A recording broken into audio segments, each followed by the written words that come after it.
Kalau main basket itu dari awal sih, dari SD sebenarnya. Cuman seriusnya itu kan SMP ya. Terus SMP. Jadi Miss Indonesia itu kayak apa ya? Aku kan emang basicnya seneng explore hal yang lain. Terus kebetulan emang Hmm, eh, orang tua itu mengarahkan untuk jangan tomboy mulu lah, feminim sekali-sekali gitu. iya. Terus ya akhirnya Wah, keren. didorong lah untuk audisi waktu itu. Keterima ya udah deh. Oh, keren.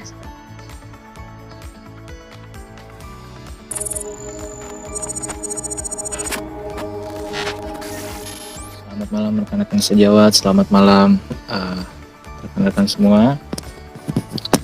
Pada sesi malam hari ini kita akan bincang fisioterapi bareng atlet basket putri nasional nih. Halo Kak El. Nah, siapa dia? Oke, langsung kita undang aja ya. Dengan Kak Rani, Yusrani Nuri. Ya, untuk topik apa aja sih Kak yang akan dibahas Kak?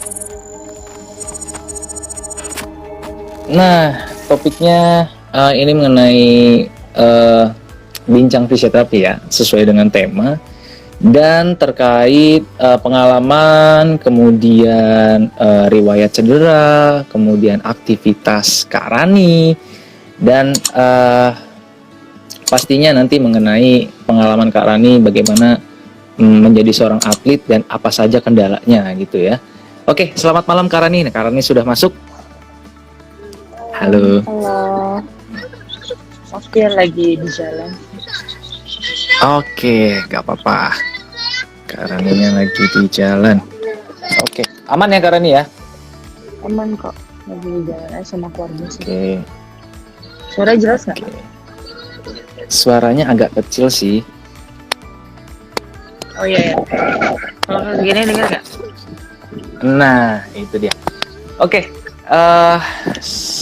kita sapa dulu ya para ini nih. Ih, KL. Oke, selamat malam rekan sejawat. Selamat malam. Iya, ada KL. Selamat malam semuanya. Bagi para teman-teman yang baru bergabung, malam ini kita akan bincang fisioterapi dengan salah satu atlet basket putri nasional nih. Ya, kayaknya udah nggak asing lagi ya. Halo Kak Rani. Oke, Kak Rani lagi sibuk apa nih Kak Rani? Lagi sibuk kuliah. Kuliah, Lagi selesai sibuk kuliah. kuliah. Selesai kuliah, Wah, terus oke. lagi magang Makin juga. sama latihan pon sih. Oh, banyak ya. Sibuk Selesai kuliah, sekali. lagi selesai kuliah itu kan maksudnya ada pasca. Ya, entah Ya, persiapan ya, buat ya. wisuda atau ngapain kan. Wah, oke. Pastinya banyak persiapan-persiapan yang harus dilakuin ya Kak ya. Oke. Nah, untuk teman-teman nanti di akhir sesi kalau sempat waktunya kita akan tanya jawab ya. Dan kita durasi ini 1 jam. Oke, 1 jam ke depan kita akan menemani kalian. Ya. Masih dengan tema bincang fisioterapi.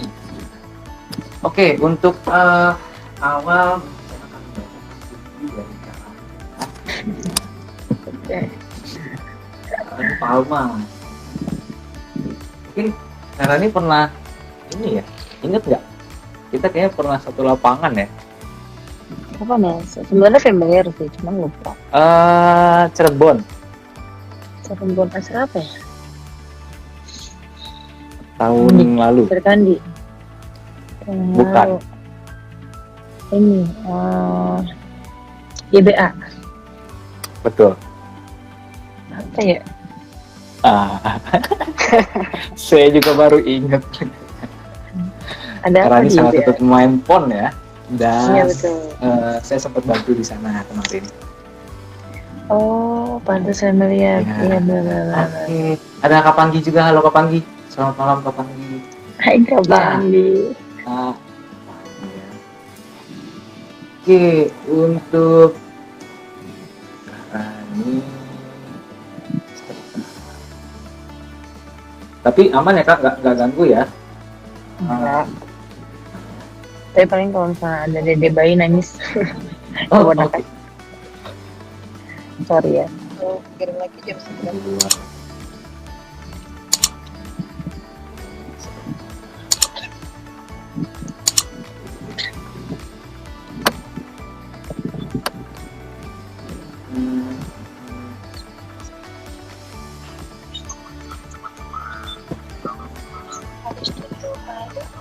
Oke, Karani baru masuk kuliah, kuliah jurusan apa Karin? Aku jurusan desain interior. Fakultas itu Oh, fakultas seni rupa dan desain. oh seni rupa ya? FSRD. Wah, seni rupa. Oke, jarang sekali ya. Iya jarang ya anak Oh, basket masuk betul FSRD. seni rupa. Biasanya SMA nggak ya? Seni rupa Biasanya ya. kalau anak dasar itu ekonomi, hukum, komunikasi, broadcast, FK Iya ada sih sih. betul. Kalau desain emang jarang.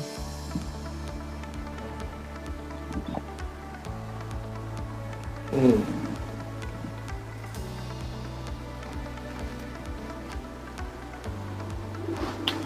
Nah, Karani ini saya bacain sekilas ya. Karani ini adalah mahasiswa ya desain interior. Sorry. Eh, Oke. Pernah menjadi interior campus project juga ya kayak pernah menjalani interior campus project ya. Kalau di kampus emang kita selalu ada proyek sih. Oke. Kita harus bikin Nah, project. selain mahasiswi seni rupa ternyata Kak Rani ini pernah menjadi Miss Indonesia, Miss Jakarta ya, Miss DKI Jakarta ya. Nah, itu tahun berapa tuh Kak Rani? Wah, 2016, udah lama banget. benar-benar. Wah, bagaimana ceritanya Kak Rani kok bisa masuk ke Miss Indonesia, Miss DKI Jakarta, kemudian menjadi pemain basket juga. Kalau main basket itu dari awal sih, dari SD sebenarnya. Cuman seriusnya itu kan SMP ya. Terus SMP. Jadi Miss Indonesia itu kayak apa ya? Aku kan emang basicnya seneng explore hal yang lain. Terus kebetulan emang orang tua itu mengarahkan untuk jangan tomboy mulu lah, feminim sekali-kali gitu. Iya. Terus ya akhirnya didorong lah untuk audisi waktu itu. Keterima, ya udah deh. Oh, keren sekali ya. Oke, dan untuk di karir di basket juga sudah tidak diragukan lagi. Karani ini sudah banyak achievement yang didapatkan dan sekarang sampai saat ini ya masih aktif di profesional tim basket cewek ya Kak ya, putri ya di Surabaya Fever ya. Ya cuman udah karena berhubung udah selesai kuliah kan terus pandemi, jadi kayak udah nggak pernah latihan ke sana juga, udah selesai gitu sih sebenarnya. Cuman masih dalam ikatan keluarga sih kalau sama Surabaya gitu. Wah, keren sekali ternyata di balik sosok seorang Kak Rani ya. Menunggangi banyak. Oke, nah bagi teman-teman yang mengidolakan Kak Rani, ya inilah Kak Rani ya. Di balik sosok beliau ternyata seorang yang kerja keras sekali ya. Dan sudah banyak achievement yang didapatkan, ya itu semua berkat usaha dan tidak lupa juga berdoa ya, dan ibadah. Dan untuk selanjutnya kita akan masuk ke ngobrol santai mengenai fisioterapi nih Kak. Nah, pernah nggak sih Kak ngalamin suatu cedera olahraga gitu? Pernah lah, nggak mungkin nggak pernah. Iya, apalagi atlet basket ya. Iya kan body contact kan, jadi pasti cedera gampang. Iya. Biasanya atau sebelumnya pernah mengalami cedera apa tuh Kak? Mau diurutin dari awal. Oh boleh. Yang sangat mengganggu dan sampai sekarang masih teringat. Ankle. Masih mengganggu. Oh, cedera ankle ya. Cedera sejuta umat pemain basket kayaknya ankle. Sprain ankle. Oke. Itu kalau boleh tahu tahun kapan tuh Kak? Oh dari SMA. Pertama kali ankle itu SMP deh kayaknya. Wow. Tanding sekolah. Banyak sih, banyak ya? Banget. Lutut udah, jari pernah dislop, hidung pernah patah. Oke. Dan bagaimana problem-problem tersebut, Kak? Apakah mengganggu aktivitas dari ya pasti sih ya mengganggu sekali ya aktivitas dari seorang apa ya Kak Rani sebagai atlet basket gitu ya. Nah, selain itu yang sampai saat ini masih dirasakan gitu Kak. Cedera Kemarin apa tuh baru Kak? beberapa hari lalu ankle kanan. Oh, baru ankle lagi. Baru. Hari injury berarti ya? Iya, lagi injur, tapi udah mulai recovery sih. Kan udah udah tiga kali terapi. Oke, nah ngebahas tentang terapi nih Kak. Gimana? Oke, kenapa sih waktu itu milih terapi gitu Kak? Awalnya malah nggak tahu fisioterapi. Aduh dulu tuh ya pas 2013. Ini maaf ya, flashback dulu sebentar. Jadi 2013 pas Popnas itu kan jariku sempat dislocation ya Mas Andi. Terus karena belum ngerti banget pentingnya fisioterapi dan belum banyak juga di Indonesia waktu itu. Jadi aku dibawa ke sensei-sensei gitu kan, biasa lah ya di Indonesia kan tradisional, dipijit lah apa diurut kan. Terus ya udah jari yang dislok itu ya ampun udah deh sampai sekarang jadi paten banget ya, ada fibrosnya jadi tebal gitu kan kalau dia. Ini kan ada sebelah kanan sini nih, sebelah kanan yang sebelah sini ini itu jadi nimbul gitu yang harusnya dia nggak ada. Nah terus pas udah mulai cedera lutut kalau nggak salah itu ya, cedera lutut tapi lututnya nggak parah sih, langsung MRI apa segala macam dibawa ke rumah sakit di Bekasi gitu. Terus dia biasalah kata sama dokter, kamu nggak boleh ngapain ya 3 bulan. Gak ngerti kan tuh, gak ngerti. Ya udah kita nggak apa-apain 3 bulan, padahal kan harusnya bisa terapi penguatan apa segala macam, wasted banget. Akhirnya gerah lah, masa sih cedera gini disuruh kayak orang, istilahnya kayak orang nggak bisa ngapa-ngapain gitu loh. Akhirnya tahu dari informasi, aku lupa sih tahunya dari mana, cuman kenalin ada salah satu dokter fisioterapi. Terus datang ke sana, dicek, akhirnya kenal deh sama terapi fisioterapi gitu-gitu, akhirnya tahu treatmentnya juga jadi kenal. Ya udah sampai sekarang gitu. Wah, perjalanan cederanya rumit juga ya ternyata ya. Nah, untungnya Kak Rani sudah mengenal fisioterapi ya, jadi tidak salah langkah lagi. Ya memang terkadang kita masih suka miss ya Kak ya, dari profesi kesehatan masih suka miss untuk menginfokan kalau kamu bisa terapi. Benar. Dan kita sebagai orang awam juga kan, kita nggak tahu ya kan, kalau disuruh rest ya kita juga percaya aja dan kita juga nurut gitu, kita juga nurut. Yang disuruh rest ya kita rest, tidak ngelakuin apa-apa. Ya. Daripada makin parah ya nggak sih? Iya. Akhirnya waktu itu. Betul. Ya, memang sebagai orang awam kita lebih safety ya, nah, kita tidak tahu apa-apa. Nah, untungnya Kak Rani sudah mengenal fisioterapi. Nah, kemudian bagaimana Kak Rani selama menjalani proses fisioterapi?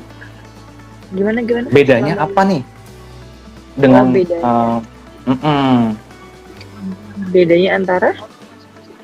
bedanya antara Kak Rani yang sebelumnya tidak mengenal fisioterapi dan kemudian setelah menjalani proses fisioterapi dan rehabilitasi fisioterapi seperti apa nih Kak Rani? Mungkin boleh di-sharingkan ke teman-teman lain? Ya, kalau sebelum kenal fisioterapi, orangnya kan nggak betahan ya sebenarnya, nggak disuruh ngapain, terus nggak betah. Pokoknya kayak, kok kayaknya gue nggak sehat nih, tapi gue nggak ngapa-ngapain, itu nggak betah banget gitu. Jadi nggak enak gitu loh rasanya, terus kayak nggak ada perubahan apa-apa. Pas tahu ada fisioterapi, jadi kayak gimana, kayak memberi harapan untuk gue bisa balik untuk lebih fit. Sebenarnya itu sih yang membedakan ya, jadi lebih pede, jadi lebih ya itu sih, memberi harapan aja sebenarnya kalau gue bisa balik, bisa recovery gitu. Oke. Nah, selama menjalani proses rehabilitasi fisioterapi Kak Rani, boleh sharing nggak mengenai treatment yang dilakukan itu apa aja, dan kira-kira untuk teman-teman yang lain bagaimana nih jika ingin melakukan seperti itu Kak Rani? Bisa nggak mereka juga ingin melakukannya atau tidak? Bisa lah, dan sebenarnya fisioterapi itu nggak cuma untuk atlet gitu loh. Fisioterapi itu untuk umum, bisa buat siapa aja, mau umurnya udah tua kayak mau masih kecil tuh bisa. Jadi jangan beranggapan kalau harus ke atlet dulu baru bisa fisioterapi, bener ya? Betul sekali. Dan kalaupun kalau misalnya kita mau terapi itu, kalau misalnya kita mau terapi itu kan kita harus ke dokter dulu ya. Dan gimana ya, kalau selama aku pengalaman sih aku bisa langsung datang ke fisioterapi, terus habis itu aku nanya sama adminnya aku ada cedera apa segala macam, biasanya dibikin appointment sama dokter ya kan. Terus nanti kalau dari dia diagnosa, habis itu dikasih, biasanya bukan dilempar sih, kita kayak di refer gitu ya. Iya, untuk dikasih ke fisioterapisnya. Habis itu nanti di treatment deh, entah itu tergantung ininya sih, tergantung cederanya. Case-nya ya betul. Ada yang memang harus exercise saat itu juga, atau ada yang nggak boleh. Ada yang cuma di US tuh, yang kayak orang ibu hamil, ada gelnya itu kan. Ultrasound pakai gel. Iya. Itu tuh paling tenang sih kalau dibikin, karena dia kan bikin meredakan radang kan. Terusnya bengkak-bengkak kayak gitu. Terus sama apa tuh yang di strum itu yang otaknya apa namanya? Lens, distimulasi otaknya. Ya, benar itu juga. Terus kompres itu harus. Wah. Wajib ya. Banyak sih biar treatmentnya. Wah, oke. Terus bagaimana Karani setelah menjalani proses fisioterapi? Progres kah? Progres, wah mantap. Tapi juga harus diimbangin sih sama, kan kita pas lagi gimana ya, kayak kita sekolah aja, kalau kita sekolah belajar di sekolah tapi pulang nggak belajar kan sama aja loh. Betul. Jadi kalau misalnya kita di fisioterapi, kita exercise, kita di treatment dia apa, tapi pas pulang kita nggak jaga kaki, nggak jaga yang cedera itu, ya sama aja gitu. Iya. Nah mungkin untuk teman-teman yang lain, tadi sekedar sharing dari Kak Rani mengenai bagaimana Kak Rani menjalani proses fisioterapi. Nah, mungkin itu adalah alur proses fisioterapi di rumah sakit ya, yang harus ke dokter terlebih dahulu.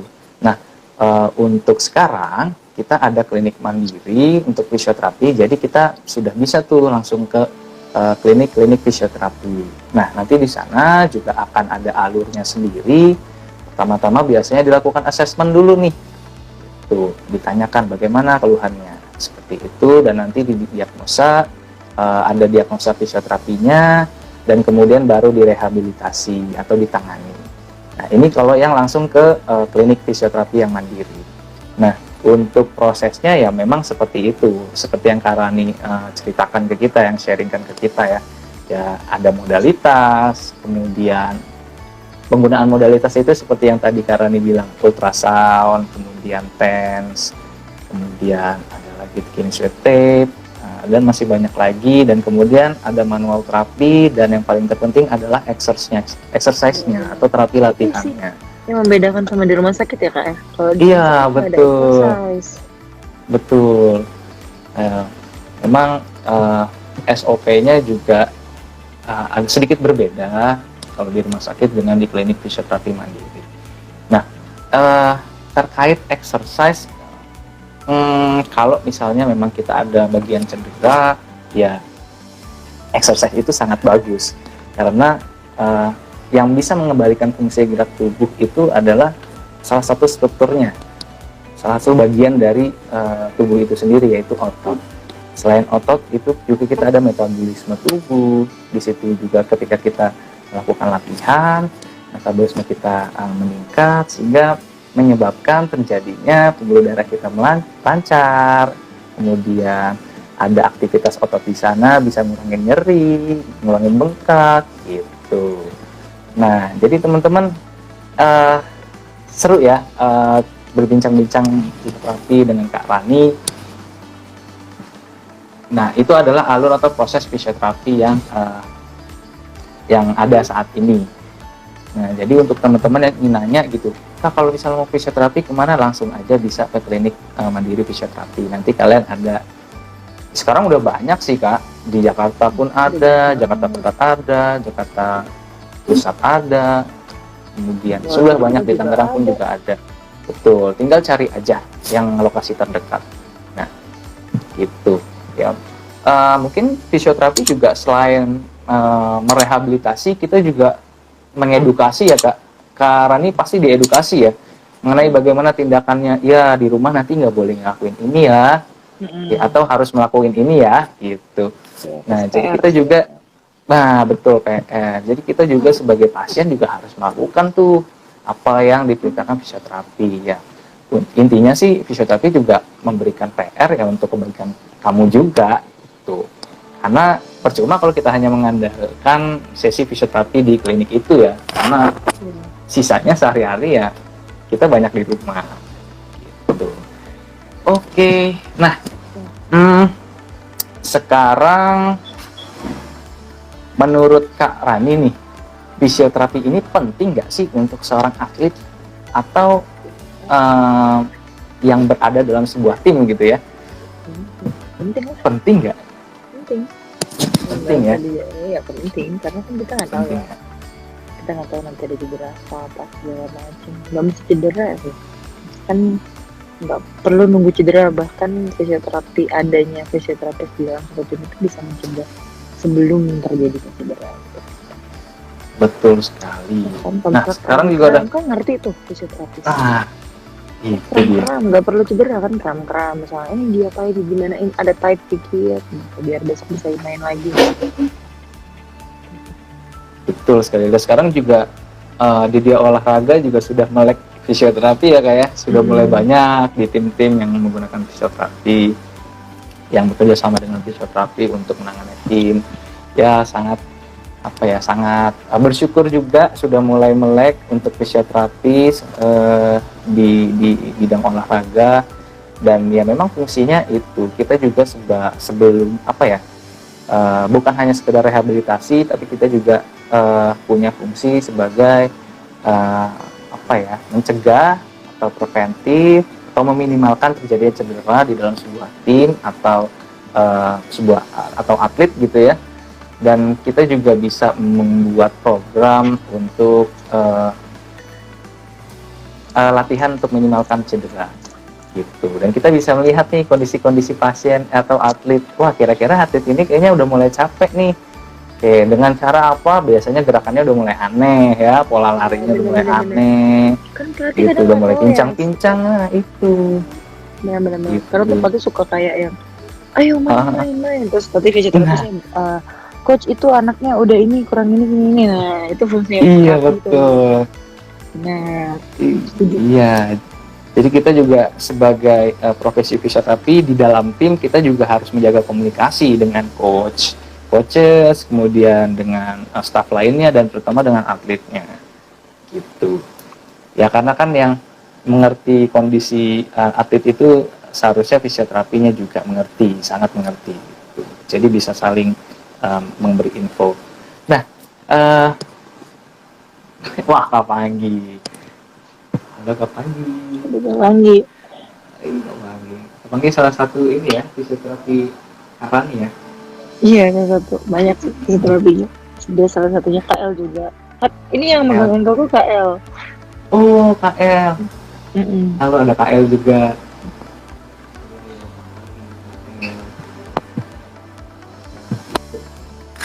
Oke, kemudian untuk pertanyaan selanjutnya nih Kak Rani, apa sih sebenarnya harapan Kak Rani gitu ya untuk kedepannya profesi fisioterapi ini seperti apa harapannya? Harapannya lebih banyak lagi, terus lebih banyak karena kan lagi, kalau lebih banyak terus lebih pro lagi lah dari segi knowledge dan pengalaman kan, berbagai cases, karena makin aneh-aneh aja gitu cederanya orang-orang. Terus karena kalau lebih banyak lagi orang-orangnya kan jadi tim-tim tuh terpenuhi lah kebutuhan fisioterapinya kan. Terus karena masih jarang jadi masih mahal ya fisioterapi kalau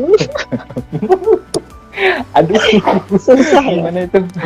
AL mahal loh fisioterapi itu. Jadi itu mungkin salah satu kenapa orang itu cedera terus lebih ke urut atau ke sensei itu karena emang lebih murah. Terus kurang edukasi juga kan. Betul. Ya, spread the education sih. Dan nggak semuanya juga orang-orang yang tradisional konvensional itu percaya kan, ngapain kayak gini, Iya. terapi kayak gini, wah mendingan pijit apa tuh. Edukasi itu yang kadang nggak nyampe tuh. Betul. Ya kalau ada sesi gratis saya pasti mau deh nyoba. Oke. Mungkin next akan diprogramkan ya. Pagi Iya, KM. bener. Tolong ya fisioterapis yang nonton agak dimurahin, ini anaknya sering cedera soalnya. Oke. Diskon. Oke, bagi teman-teman, itu terani. Makasih, Kak. Oke, untuk teman-teman yang ingin ada pertanyaan terkait bincang fisioterapi atau terkait Kak Rani ya, dengan bersama Kak Rani, ini boleh silakan ya. Oke, tulis di kolom komentar atau di box pertanyaan ya.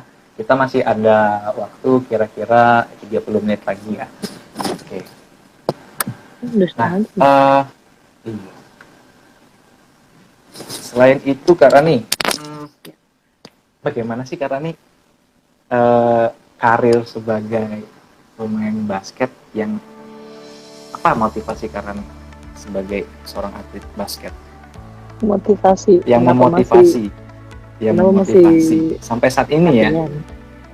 Ya. Kayaknya kalau udah suka unconditionally deh. Oh iya sih. Iya kan. Pasti. Tapi motivasinya kalau mungkin lebih ke kegiatan sehari-hari yang bisa jadi basket jadi motivasi kegiatan sehari-hari sih. Kayak misalnya kemarin itu di waktu-waktu magang ada deadline kerjaan gitu, terus hari Kamis mau sparring, gimana caranya Kamis bisa sparring jadi deadline ini tersusun rapi. Jadi basket itu sebagai bonus sih sebenarnya, karena kan suka, jadi itu jadi satu hadiah buat aku kalau bisa rapih ngerjain deadline kerjaan. Kamisnya gue bisa sparring. Kalau berantakan Kamis jadi luntang-luntang mau sparring gimana nih, kepikiran kerjaan bla bla bla bla. Motivasinya karena emang suka aja. Gimana nih? No reason ya. Kalau gue suka no reason. Iya, no reason udah reasonable. Jadi ya apa-apa dilakuin. Masih. Kan. Oh, ini tadi ada pertanyaan dari sakit tubuh karena salah tidur perlu fisioterapi ya Kak? Nah, perlu dikonsultasikan ke fisioterapi dan nanti di sana akan dicek mengenai problem yang kamu alami, kemudian nanti akan dibuatkan program fisioterapinya. Gitu.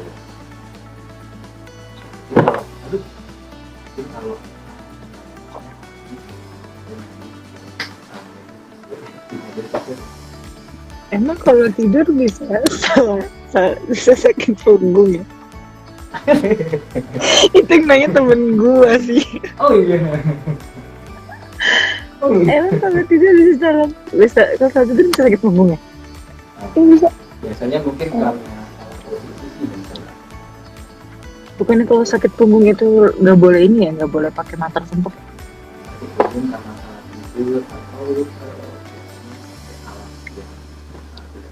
Bener nggak sih Kak? Soalnya kan waktu itu aku pernah cedera back kan. Waktu seleknas itu aku 3 hari nggak bisa ngapa-ngapain. What? Iya, jadi sempat 3 kali latihan lagi TC itu nggak bisa karena harus tidur bener-bener tidur pakai alas bed cover doang di lantai.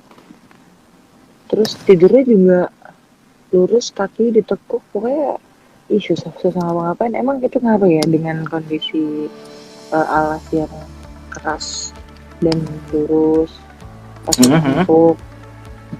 Itu emang kayak gitu ya? Iya, pasti mempengaruhi kalau kita ngebahas mengenai position dan mengenai tidur ya. itu pasti akan mempengaruhi pressure ke otot-otot kita, kemudian ke kinerja dari otot. Nah, kalau misalnya memang kita tidur di kasur yang terlalu keras gitu ya, itu bisa membuat kayak otot kita tegang gitu, karena kan ya memang karena ada pressure dari tempat tidur kita ini ya, seperti diri gitu ya. Terus selain itu juga biasanya karena salah posisi sih, biasanya orang itu tidur ke posisi dominan sebelah kanan terus, dan itu terjadi secara berulang-ulang sehingga terjadi kompensasi atau terjadi ototnya kelelahan. Itu sebenarnya posisi tidur yang benar karena dibebani. Ya harusnya kan memang lurus kan, ya proporsional kan, dan rileks ya. Jadi tidak menumpuk ke satu bagian saja gitu. Suaranya mantap. Coba. Punya penting banget. Nah, Mas, berarti kurang kenceng kali Kak tadi. Oh iya. Oke. Oh, kurang deket. Oke, suaranya pelan Kak. Oke, sekarang udah nggak pelan? Udah, kenceng Kak. Oke. Ya, itu bisa mempengaruhi sih posisi tidur, terus kemudian alas tidur. Ya, itu terkait pembebanan pada otot-otot kita. Kemudian kalau posisi tidur itu paling penting. Nah, biasanya terjadi sebenarnya ini kalau posisi tidur ini dia tidak terjadi secara langsung gitu ya. Dia biasanya akumulasi gitu. Jadi nggak kamu salah tidur langsung tiba-tiba wah besoknya sakit nih, enggak.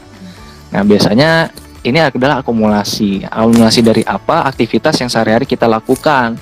Nah, biasanya kita melakukan apa nih sehari-hari, kita perlu cross check juga nih, apakah kita secara duduk kita sudah proporsional gitu ya, tidak membungkuk, ketika duduk kita berdirinya tegak, kemudian tidak nunduk kalau main handphone atau di depan komputer tidak terlalu lama.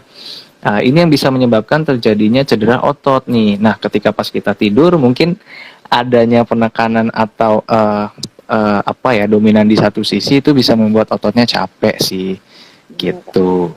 Iya, banyak sih. Oh, boleh, silakan.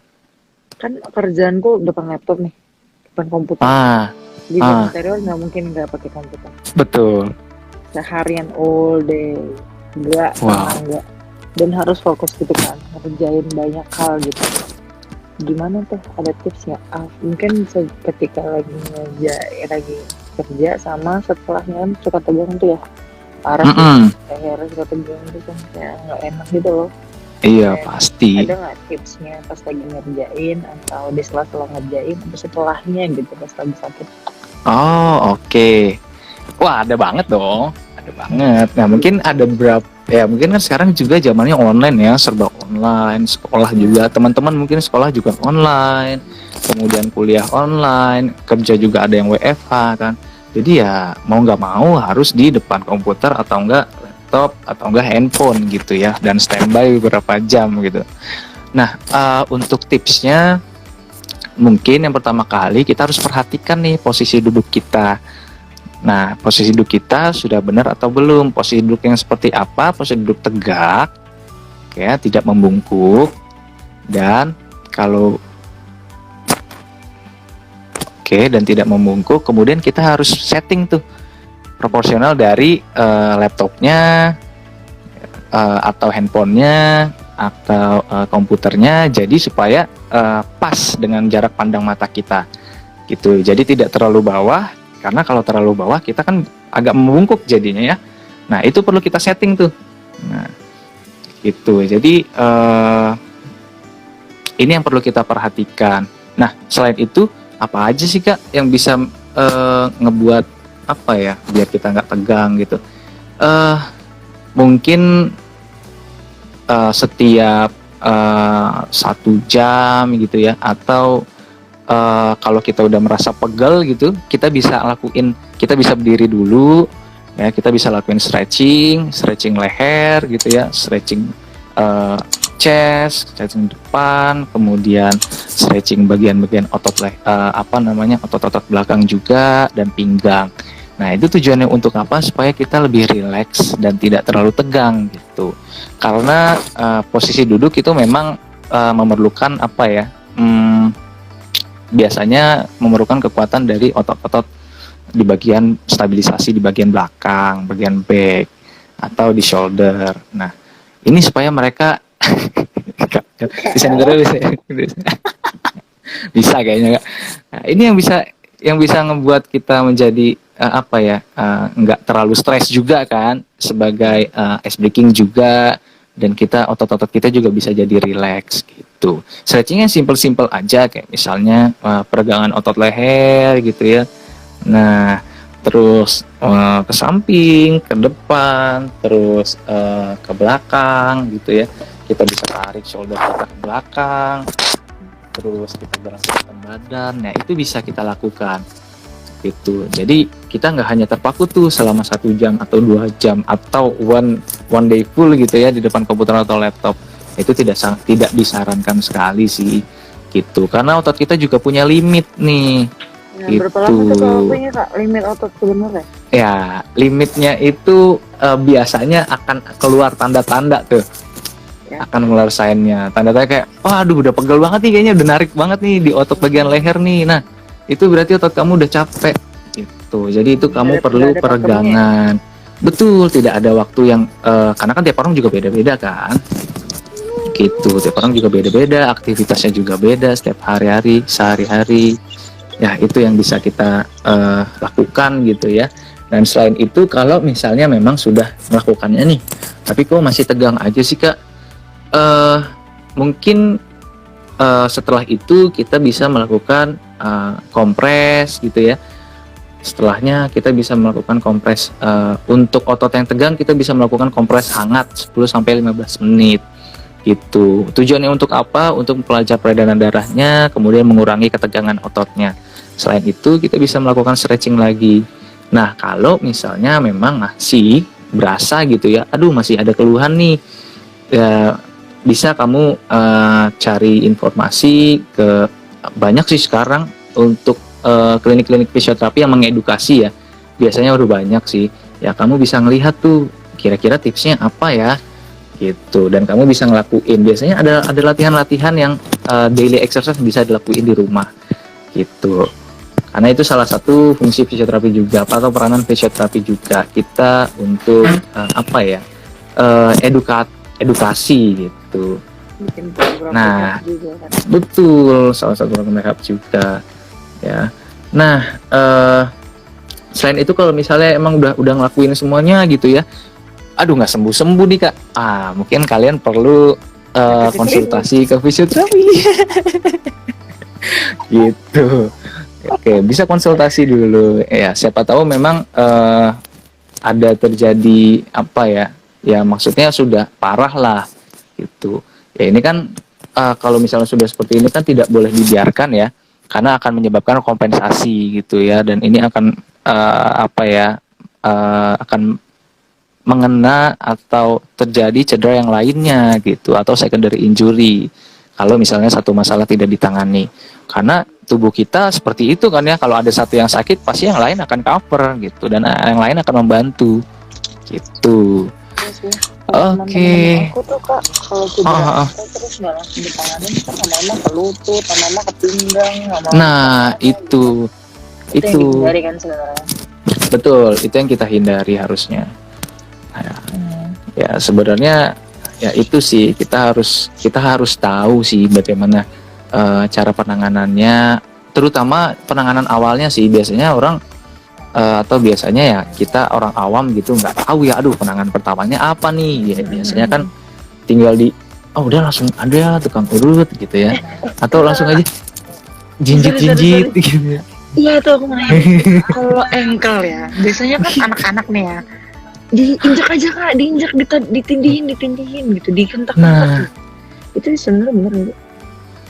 Itu dia, memang masih kurangnya edukasi dan pemahaman ya mengenai bagaimana cara penanganan pertama untuk ankle atau cedera yang lainnya. Ya sebenarnya kalau secara sudut pandang fisioterapi, menurut aku ya, kalau menurut aku sih itu sangat tidak disarankan. Oke, Karena apa? Karena ketika kita sprain ankle gitu ya, nah biasanya ada ada ligamen kita yang ketarik tuh. Oke, ligamen itu jadi dia penghubung antar tulang di bagian ankle. Di ankle kan ada tulang-tulang kecil tuh, ya di punggung ankle-nya. Nah itu ada ligamen yang mengaitkan, dan sama di tulang yang besarnya tuh, tulang tibia atau tulang kering. Nah, itu juga ada penghubungnya di ligamen itu sendiri. Nah, ketika kita kena ankle, otomatis ligamennya ketarik nih atau overstretch. Nah, kalau misalnya itu udah terjadi, apa yang dialami dari ligamen itu sendiri, Kak? Nah, ligamen ini akan seperti karet, kalau misalnya kita tarik, dia pasti akan mengalami sedikit kerobekan gitu. Nah, persis sekali. Karena ligamen itu juga punya punya limit untuk atau punya kapasitas stretch yang dimiliki gitu. Jadi ketika dia dapat hentakan atau pressure yang berlebih, dan itu akan menyebabkan terjadi kerobekan di ankle. Nah, kalau misalnya udah robek, logikanya kalau sudah robek, kemudian ada timbul bengkak, ada timbul merah gitu ya, nyeri, itu berarti memang ada pembuluh darah kapiler atau pembuluh darah kecil yang pecah.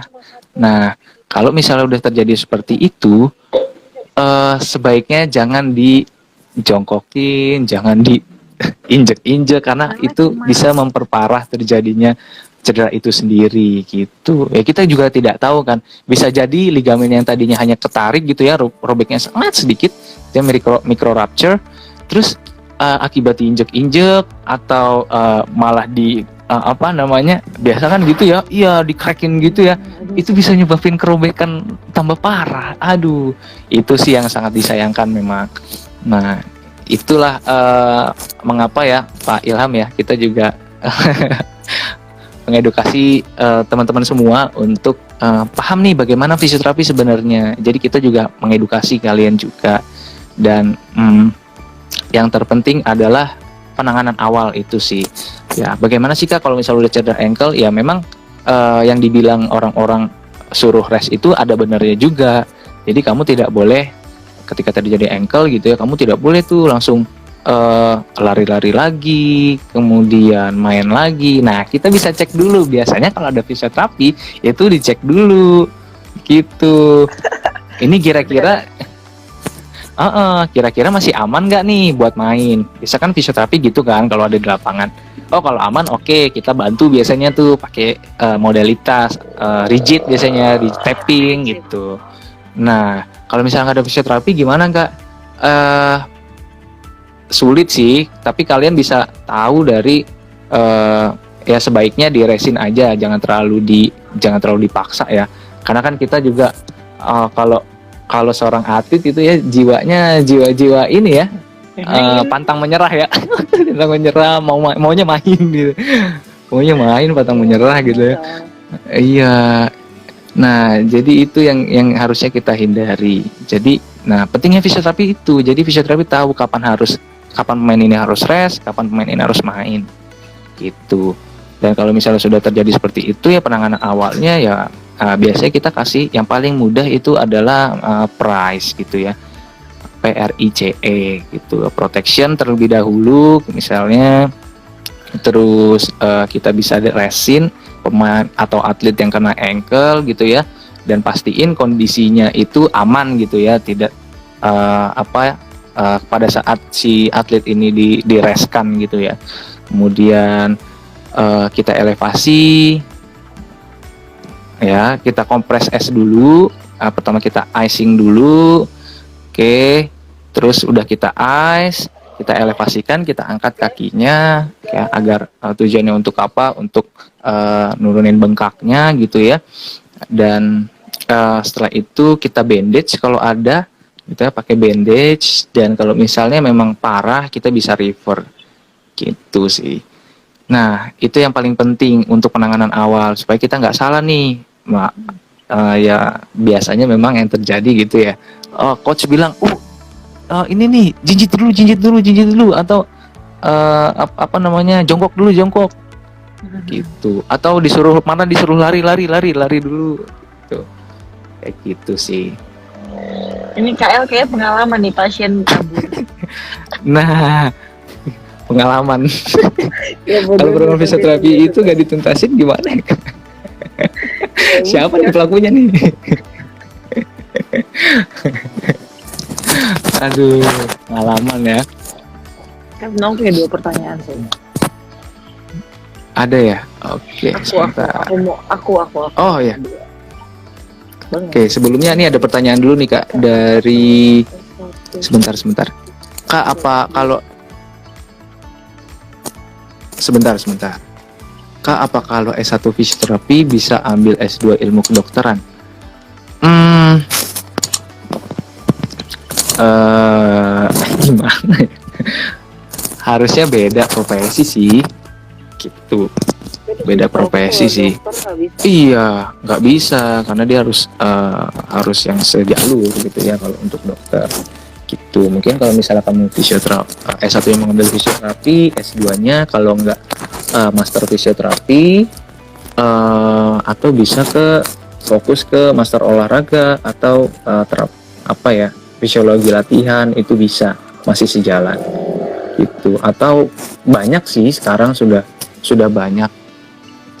Karena kan di Indonesia juga belum ada S2 fisioterapi kan, jadi harus keluar Indonesia untuk mengambil S2 fisioterapi gitu. Kalau untuk kedokteran masih belum bisa gitu karena kita beda profesi. Oke, karena ini ada mau tanya apa? Ya, pertama pertanyaanku sebenarnya itu kan ada yang bilang ya habis massage itu bagusnya ice bath. Ada juga yang bilang ice bath dulu baru massage.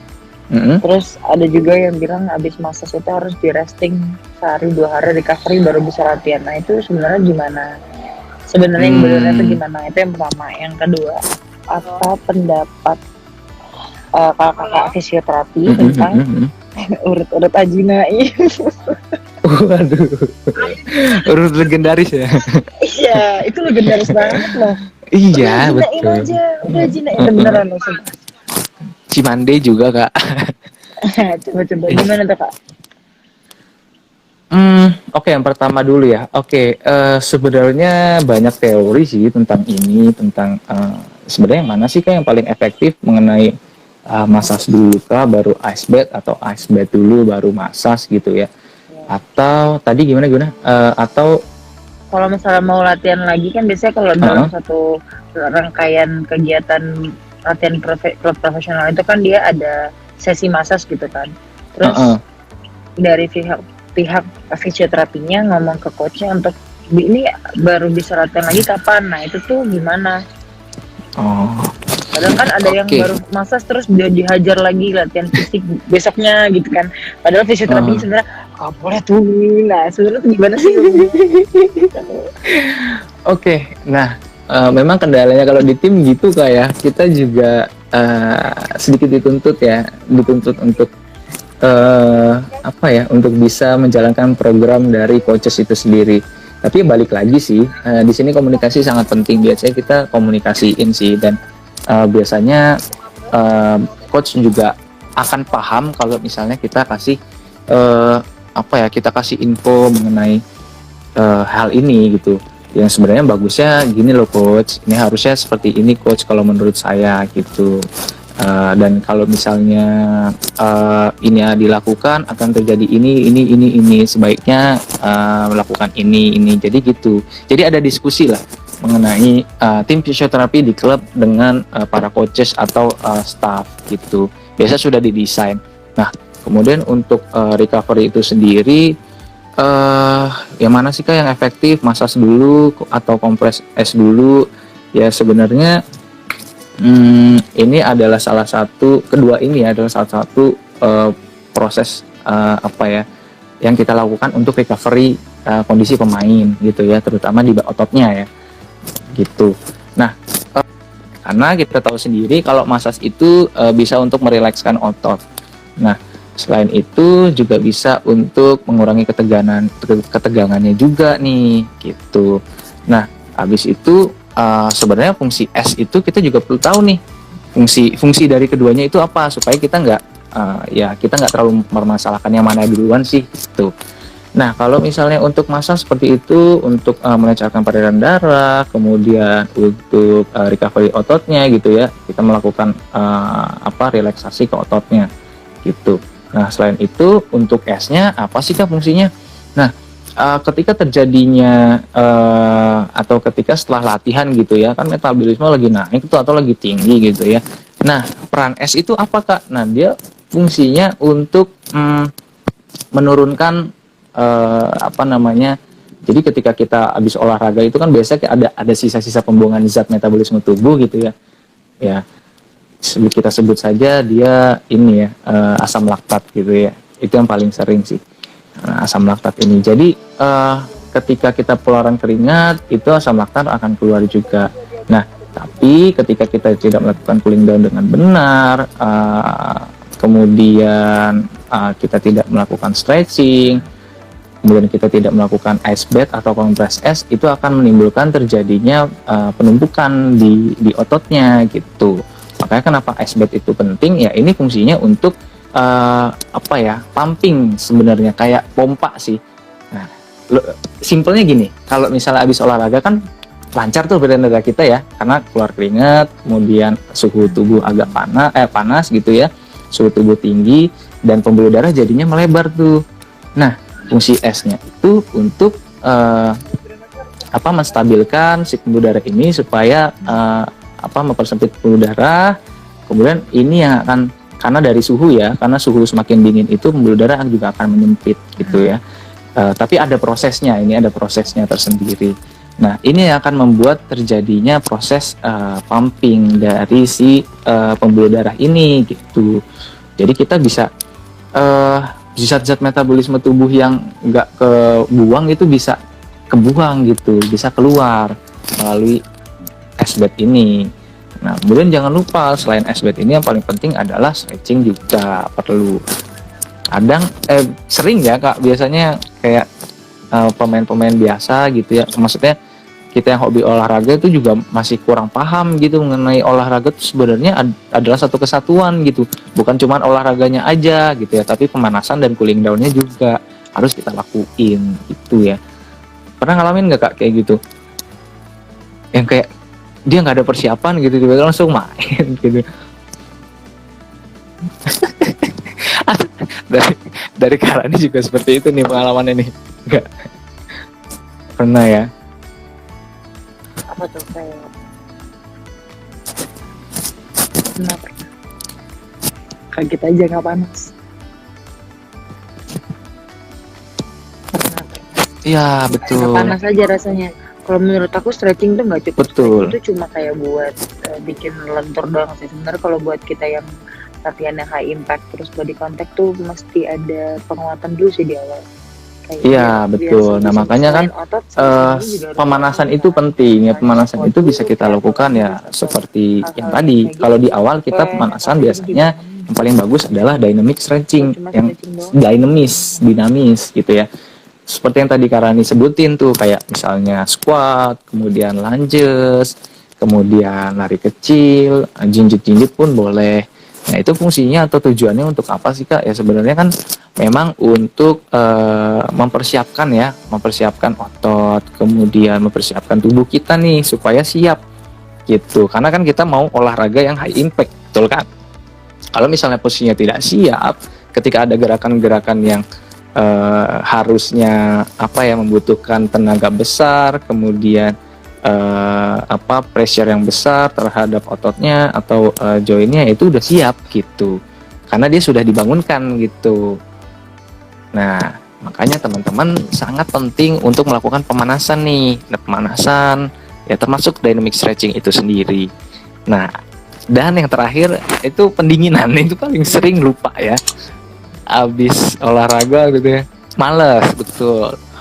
Habis olahraga gitu, aduh capek nih rasanya, kayak mau langsung udahlah mau rebahan aja gitu.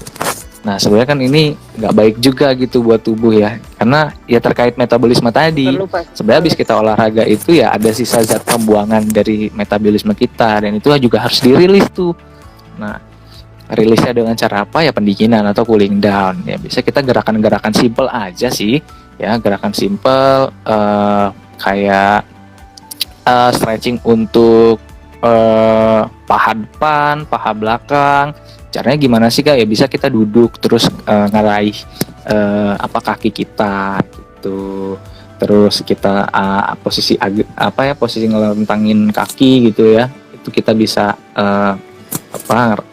kita bisa nunduk gitu. Terus posisi banyak posisi-posisi tertentu ya untuk stretching otot-otot kita ya. Bisa juga otot pinggang, kita posisi cobra stretch gitu ya. Ya banyak sekali. Nanti teman-teman bisa melihat apa aja sih sebenarnya stretching yang efektif untuk olahraga kalian. Biasanya juga ada tuh di edukasi mengenai stretching yang tepat untuk olahraga kalian. Oke. Nah, selain itu apalagi ya? Ya mungkin bisa kompres es ya. Ice compress atau ice bath.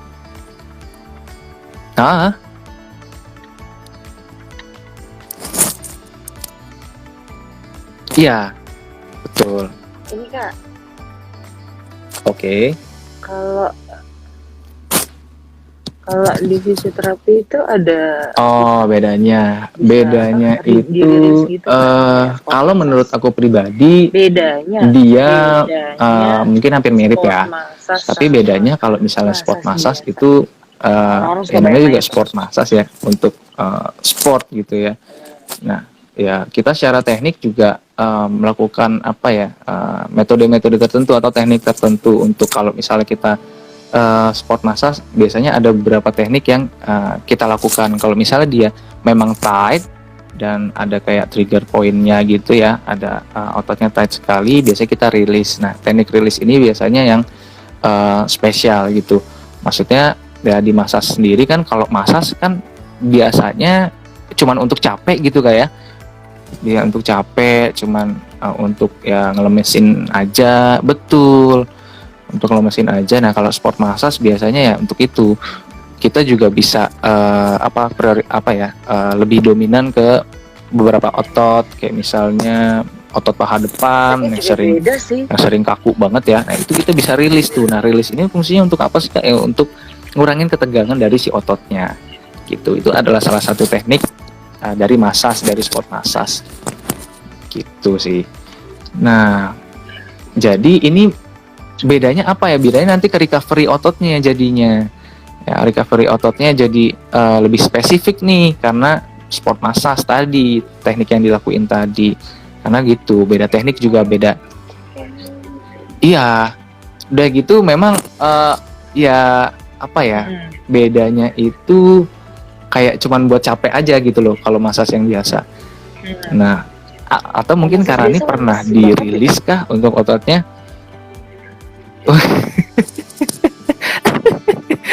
Beda banget kan, kayak pressure-nya itu beda banget kan. Itu ya, itu yang membuat itu yang membuat otot itu menjadi cepat rileksnya sih. Beda kayak cuman massage biasa ya.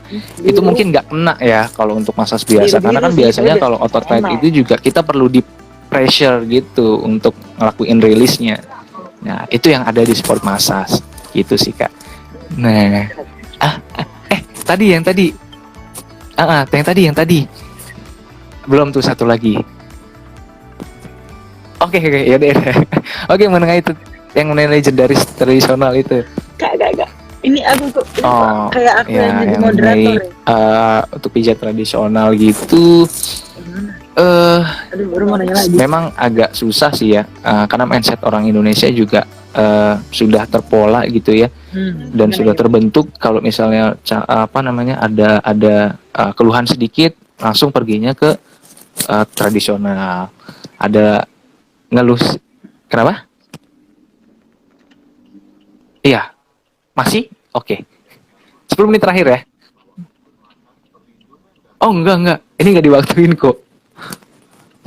Karena waktunya masih ada. Enggak aku waktuin. Karena waktunya masih ada. Kayaknya beda ini ya, beda aplikasi ya itu ya. Oh, takutnya pas lagi ngomong mati. Nah, kalau misalnya eh Oh, nggak ada waktu secara sudut sekarang. pandang sih memang itu lebih ke tradisional sih. Sorry. Kalau untuk kalau misalkan untuk fisioterapi kan memang kita ke scientist, lanjut. saya ke ilmunya memang ke science ya gitu, dan semua berdasarkan evidence gitu ya, berdasarkan penelitian, berdasarkan pengalaman klinis juga gitu. Jadi ya memang kita sudah teruji secara klinis. Teruji secara klinis dong. Produk kali ya. Iya gitu. Jadi ya beda penanganannya seperti itu sih. Dan banyak sih memang kayak pasien-pasien kita itu yang awalnya memang ke tradisional nih Kak, tapi wah saya udah 10 kali ke sana nih, saya udah 5 kali, saya udah berapa kali ke sana, tapi nggak ada perubahan nih, tetap aja gini-gini aja. Atau awalnya sakit banget nih, tapi ya besoknya cuman enakan sedikit doang, besoknya sakit lagi ya gitu. Karena kita kan memang melihat dari semua segi ya, kayak misalnya kita lihat dari ototnya, kemudian kita lihat dari posturnya, kemudian kita tes jaringan spesifiknya yang kena apa, otot kah, ligamen kah, bantalan sendi kah, seperti itu. Dan selain itu juga kita semua tujuannya untuk ngembaliin fungsi gitu, fungsi gerak tubuh ya. Jadi itu yang harus yang dilakukan fisioterapi. Jadi kita perlu menganalisis bagaimana pasien ini kira-kira keluhannya di apa, di mana, dan seperti apa, dan nantinya kita juga bisa ngelihat gitu ya kondisi-kondisi apa nih yang nanti akan memungkinkan terjadinya injury baru gitu, dan kita bisa mengedukasi pasien itu sendiri gitu sih Kak. Ya memang kalau yang Karani bilang agak mahal ya ya sesuai sih sama ilmunya juga gitu. Oh Karani kalau di luar negeri itu mahal banget loh. Iya banget loh. Iya, jadi memang kalau di luar itu fisioterapi sudah maju sekali sih, gitu. Jadi mereka jadi lebih famous gitu ya, dan lebih mahal juga. Ya memang relatif sih. Oke, mungkin untuk teman-teman yang lain kalau mau coba fisioterapi, coba aja dulu gitu. Kalau misalnya coba aja dulu, siapa tahu cocok kan, siapa tahu enggak. Ya kalau memangnya ada keluhan-keluhan seperti itu, boleh coba bandingin gitu ya. Coba terus bandingin bagaimana penanganannya dengan yang tradisional gitu. Oke, gitu sih Kak menurut aku Kak. Oke, nggak tahu nih menurut KL nih sama Kak Panji nih. Hah? Oh, oke, recovery pump.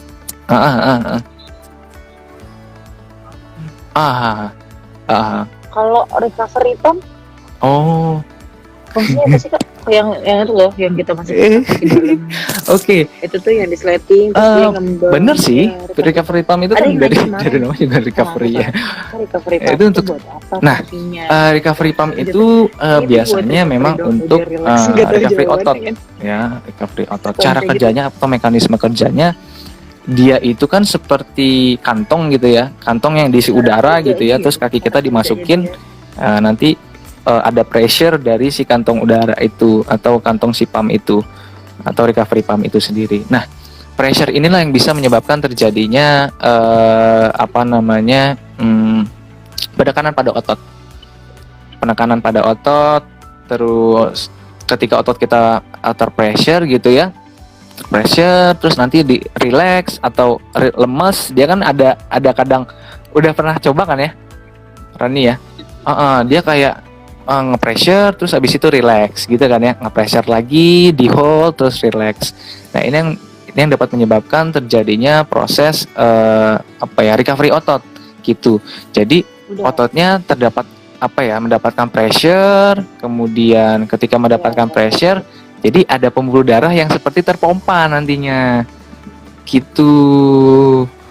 Nah ini yang menyebabkan terjadinya peredaran darah kita jadi lebih lancar. Terus otot-otot kita jadi lebih relax karena ada pressure itu sendiri. Karena kan ini pressure-nya tingkatnya biasanya beda-beda tuh. Ada yang di ankle duluan, kemudian ada yang di betis duluan, kemudian ada yang di paha duluan, dan nanti bervariasi. Ya tujuannya itu ya untuk memperlancar peredaran darah juga. Nah, semakin lancar peredaran darah itu juga akan membuat otot menjadi rileks gitu ya. Dan tidak terjadi ketegangan gitu sih Kak. Itu teknologi ini sih udah cukup canggih sih, dan sudah banyak juga ya yang sudah punya ya para klub ya, klub-klub di Indonesia. Iya, gitu. Gitu sih karena nih. Iya, sejam lebih ya. Oke, mungkin pertanyaan terakhir ya untuk teman-teman yang ingin bertanya, atau Karani punya pertanyaan atau saya punya pertanyaan, boleh? Nggak berasa ya? Oh iya. Oh gitu ya, nggak apa-apa, it's okay. Kita karena ngobrol santai, fisioterapi gitu ya. Nah, mungkin untuk gini Karani. Untuk tips, karena kan sekarang masih masa pandemi nih Karani ya. Jadi kadang masih susah gitu ya buat olahraga, atau masih takut gitu ya, dan keluar rumah masih takut, dan jadinya kita kayak ya udahlah tiduran aja gitu ya, udah mager-mageran aja di rumah, nonton, main handphone, main gadget segala macam. Nah, tipsnya untuk kita nih apa sih Karani supaya menjaga kondisi tubuh kita agar tetap bugar? Dan selain itu mungkin bisa kasih tips ke kita juga ya Karani ya, bagaimana cara mengatur atau manajemen kesibukan-kesibukan yang kita punya gitu, supaya semua bisa terencana gitu ya, dan semua bisa berjalan dengan baik gitu sih Karani ya. Karena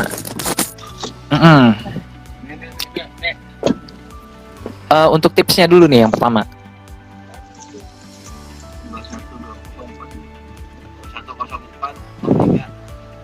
Kalau dari gimana karena apa? Aku terakhir aja turun. Oke, 5 menit terakhir ya. Mbak, aku nggak bisa turun, Mbak. Sekarang ini kayaknya udah nyampe nih ya. Udah nyampe tujuan. Tasnya. Sebentar ya Kak, sorry. Nah, bagaimana nih tipsnya Karani? Ya.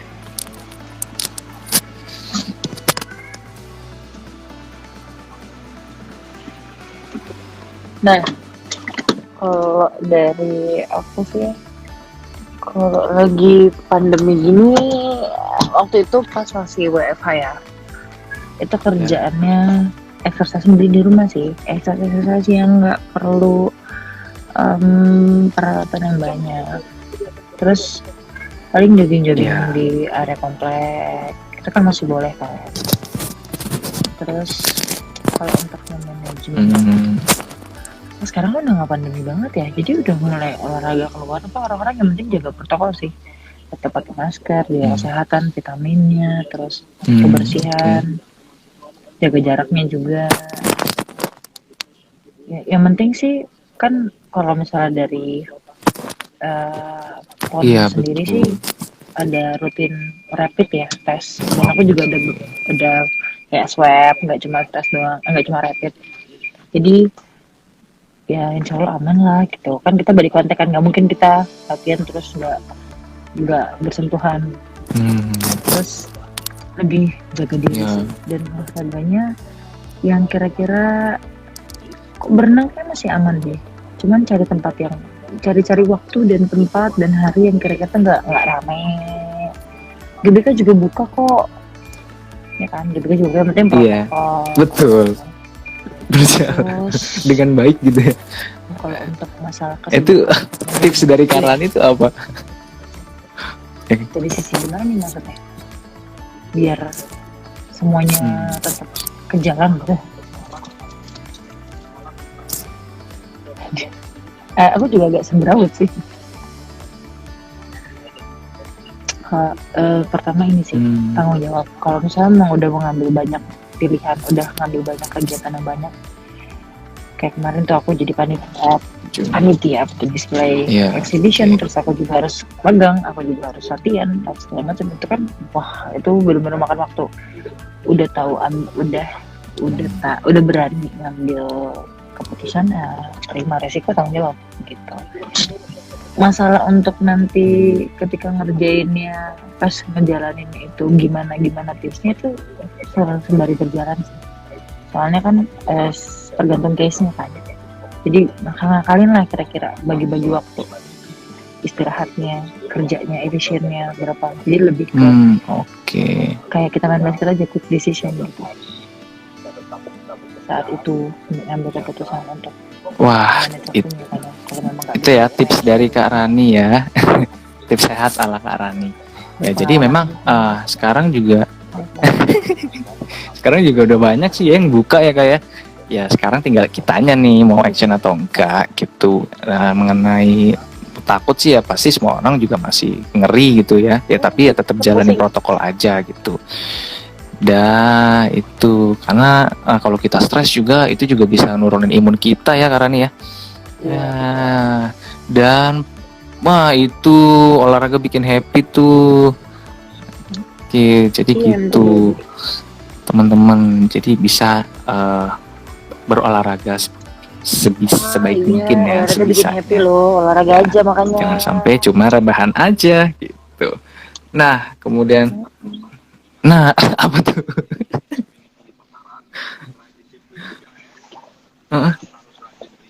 Oh, penyakit duduk. Iya, betul.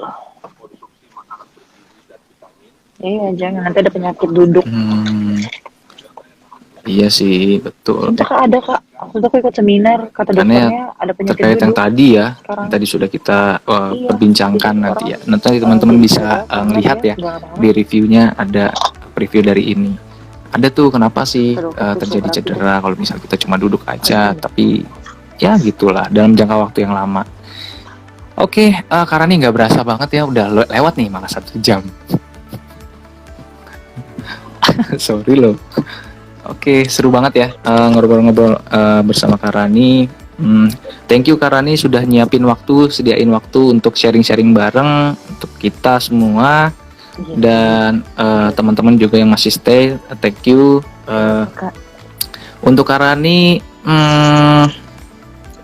sukses terus untuk karirnya, kemudian untuk studinya juga ya. Oh, udah mau lulus ya? Lagi magang ya, lagi proses terakhir ya.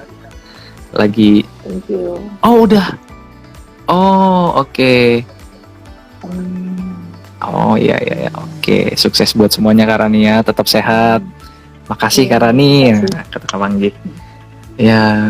Udah selesai, udah lulus. Tapi lagi magang.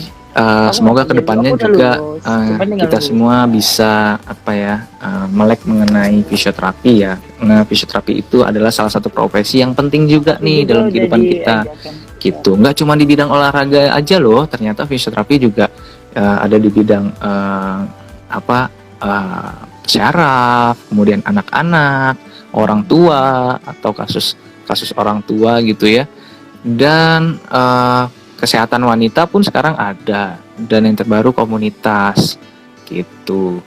Nah jadi teman-teman juga harus aware nih, tuh cari-cari informasi lah. Sekarang sudah banyak sosial media yang menyediakan informasi tersebut gitu ya. Jadi jangan malas nyari-nyari ya. Oke. Biasanya banyak tuh tentang edukasi mengenai fisioterapi gitu ya. Dan bagaimana cara penanganan di rumah, itu bisa kita lakuin di rumah tuh. Tuh. Oke, teman-teman, terima kasih sekali lagi Kak Rani atas sharing-sharingnya. Oke, sangat-sangat asik ya, sangat asik walaupun lagi di jalan ini ya. Aduh, thank you banget loh udah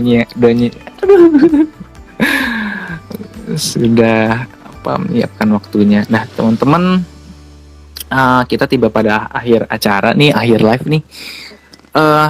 Jadi kesimpulannya, fisioterapi itu penting untuk kehidupan kita ya. Jadi kita harus paham bagaimana cara menjaga, merawat tubuh kita gitu ya. Kalau misalnya memang kita mempunyai riwayat cedera, kita harus cari informasi bagaimana cedera ini nantinya bisa sembuh atau bisa pulih gitu. Dan ada profesi fisioterapi yang bisa membantu proses recovery dari kalian. Nah, selain itu fisioterapi juga sebenarnya adalah sudah diatur oleh Permenkes 65 gitu ya tahun 2015. Ini adalah salah satu profesi yang secara individu atau kelompok gitu ya, yang menangani secara individu atau tim yang berfungsi untuk mengembalikan alat fungsi gerak tubuh gitu ya sepanjang daur kehidupan melalui modalitas, kemudian manual terapi atau exercise atau terapi latihan. Nah, sebenarnya fisioterapi itu. Jadi kita juga bisa paham nih, oh ternyata fisioterapi itu ada jangkauannya luas juga ya gitu. Oke, dan untuk teman-teman sekalian, teman-teman semuanya tetap jaga kondisi ya, tetap jangan lupa berolahraga ya, pesan dari Karani. Dan tetap jaga kesehatan, stay safe, jangan lupa bahagia ya. Itu. Karena bahagia itu adalah obat ya Karani ya. Betul. Oke. Terima kasih Karani, terima kasih teman-teman semua. Saya pamit. Sampai jumpa di pertemuan selanjutnya, di ngobrol-ngobrol atau bincang fisioterapi selanjutnya. Assalamualaikum warahmatullahi wabarakatuh. Selamat malam. Bye bye. Kita off ya.